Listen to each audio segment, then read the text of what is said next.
My name is Tanya Ortiz, aka the Motivational Money Making Diva. Now, today's topic is all about happiness. I want to know, why ain't you happy? Nobody's happy these days. And I was reading in Success from Home, and let me see if I can show you Success from Home magazine. Bam, there's Miriam. This is the stuff I put on my face. There we go. This is the stuff I put on my face to have me going into the 40s and looking fabulous. So if you guys want more information, check out my blog. You can see the link about that. But anyway, the subject again is about happiness. I was reading in Success from Home. There's an article by this guy, Sean Aker. I'm going to pronounce his name right, Sean Aker. And he had some good points. Now, Sean says, if you observe people around you, you'll find most individuals follow a formula that has been taught to them by their schools, by parents, by society. And it's a big lie. And basically, it's if you work hard, you become successful, good grades, good job, you'll be happy. It's a big lie. A lot of times we think, if I just get that raise, I'll be happy. If I get good grades, I'll be happy. If I could just get that car, if I could just get that house, if I could get that guy, if I could get that relationship, if I could get that marriage, if I could get those kids, I'll be happy. And it's almost as if happiness is not something that's right here. It's something that's over the horizon that we're trying to achieve. Let me tell you my stories. I have two happiness stories I'm going to tell you real quick.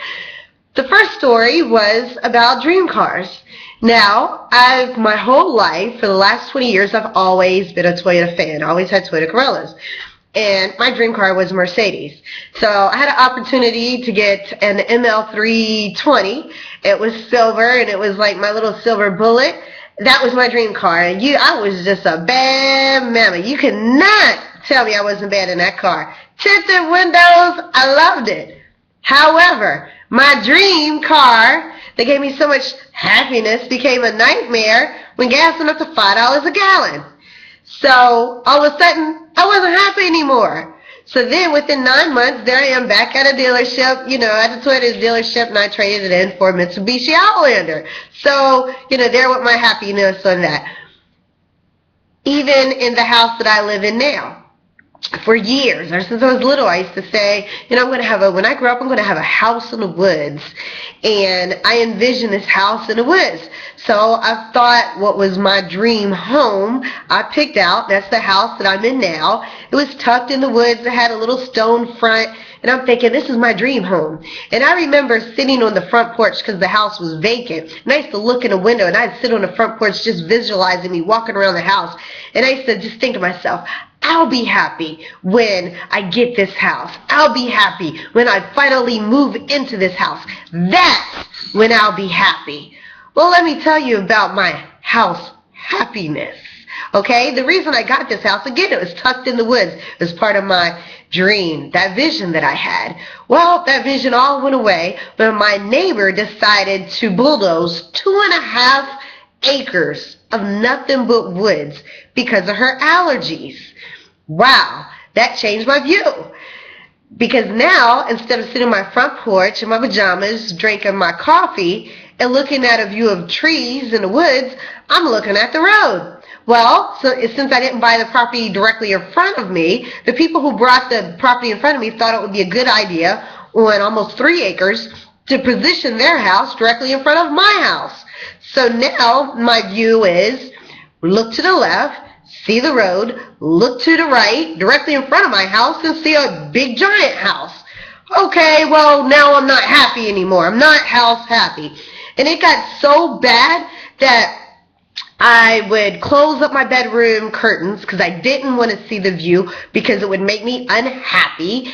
I decided I wasn't going to do any improvements to my house. I wasn't going to throw any more money in my house because I wasn't happy and I didn't want to get this house. I didn't want this house anymore. I just wanted to make plans in a couple of years and financially be in a position where I could just build my dream house number 2 on 60 acres tucked in the woods. And so until then, I just would not be happy in this house. And that was crazy. I mean, this lasted probably for the last several months until today. I was thinking today is the only day that the Lord gives us. He doesn't give us tomorrow. He doesn't give us next year. He doesn't guarantee a couple of years. So while I'm plotting and planning and picking out pictures and, planning for my dream home, this is what I have today. So I say, you know what? Even though I don't like the fact that I'm looking at the street, looking at another house, I'm going to turn this yard into the best yard that I could possibly look at today, now. So I got some sunflower seeds, and it started planting sunflower seeds all around the perimeter of my yard. And then I started Googling big giant grasses, that I could maybe have more coverage in my yard. And I said, Tanya, I'm not guaranteed a couple years from now. I need to be content and happy of what God has given me today, because tomorrow is not guaranteed. And I'm just going to read a little bit, out of this article because I think it's so on point. He says, if success causes happiness, think about this. If success causes happiness, then every employee who gets a promotion, every student who receives a good grade should be happy. Everybody should be walking around being happy. But here we go. Now, if you don't get anything out of this message, I want you to get this.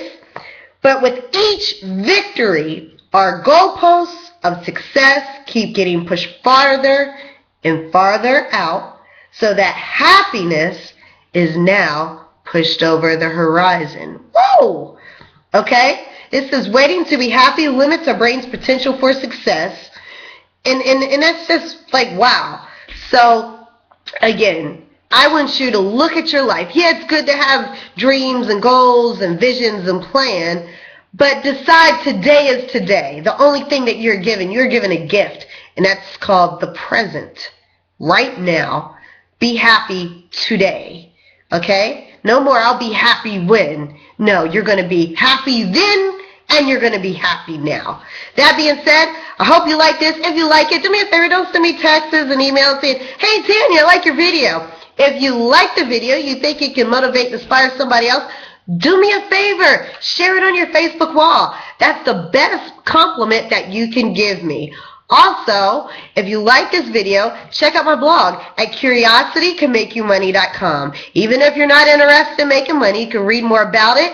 There's also, on my blog, is a whole course that another guy has in happiness. And I thought that was pretty neat. I mean, people will actually take a course on happiness and being happy. Again, that's on my blog at curiositycanmakeyoumoney.com, curiositycanmakeyoumoney.com. So if you like this, you found this motivational, inspirational, share the love on Facebook, hit the share button and share it with your friends. That being said, peace out, peace, love, and until tomorrow, see you on the beaches of the world. Bye now.